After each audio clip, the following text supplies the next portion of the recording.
Chairman Carr, earlier this month during a telecommunications subcommittee hearing, I raised the growing challenge of the illegal cutting of subsea cables and the danger that it poses to our many critical infrastructures. In response, we were told the best way to ensure our subsea cable infrastructure is more resilient is by creating more cables. Makes sense to me, but more redundancy in the system. That would foster a more diverse ecosystem of cables, increasing the number of American-owned cables, expanding the capacity of American ships to fix and repair any damages, which, without deviating too much, that's the focus of my Ships for America Act. And lastly, by sending a message to our adversaries that such cuttings, again, of our undersea cables, will be treated as an attack on our critical infrastructure. So in line with this, can you speak, Mr. Chairman, to why accelerating and streamlining subsea cable deployment is important to U.S. economic and national security, and how the rule that you adopted earlier this year helps move the process towards clear, timely decisions? Thank you, Senator, and thanks for your work on all of those important legislative efforts that you're working on. Undersea cables are sort of the unsung hero of global communications. They carry roughly 99% of all internet traffic. They can be vulnerable to disruption. One of the things that we've taken as part of our Build America agenda is put new policies in place to invest in additional build out of undersea cables. As we do so, making sure that they're secure as well, including looking at foreign ownership issues related to undersea cables to make sure we're not introducing risks. And again, if we're going to lead the world in AI and many other vectors, we have to have that infrastructure to carry it, and so I think we're heading in a good direction now. Thank you, Chairman. Commissioner Trusty, do you have any thoughts on this? Absolutely, Senator. Thank you for your leadership on undersea cables.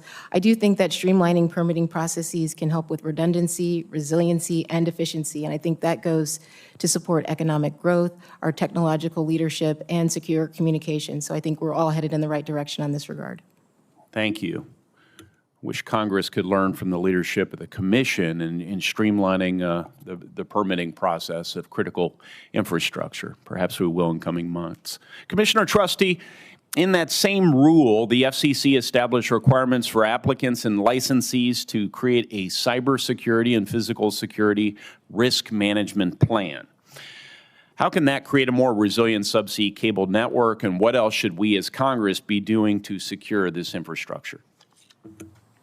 Senator, thank you for the question. I think with respect to these risk management plans, we can identify threats, we can help reduce vulnerabilities, and to the extent there's sabotage or some kind of compromise, we'll have ready-made response plans in place to address these types of issues. In terms of what more Congress can do, I think Congress can promote more U.S.-led cable projects. I think that will be helpful to get foreign adversaries out of these types of networks. I also think we should look to diversify traffic patterns so we don't have a single point of failure in the event there is compromise or sabotage. And I think we can strengthen emergency response plans and disaster recovery initiatives so that we can have more secure critical infrastructure. Thank you. Good answer. Chairman Carr, the media marketplace has evolved drastically since its early days in the 20th century, and as a result, we have seen legislative and regulatory reforms advance to keep pace with the market. Over the past year, I've heard from many different stakeholders, including small and local broadcasters in Indiana, regarding potential action by the FCC to modify the current broadcast ownership cap. Can you explain to the committee what the impact to local broadcasters will be should the broadcast ownership cap be expanded?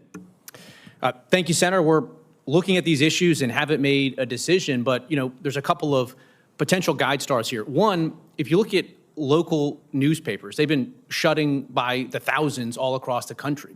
And so if we care as a public interest matter about local news and local reporting, I think we have to start to look at policies that can create more incentives for investment there.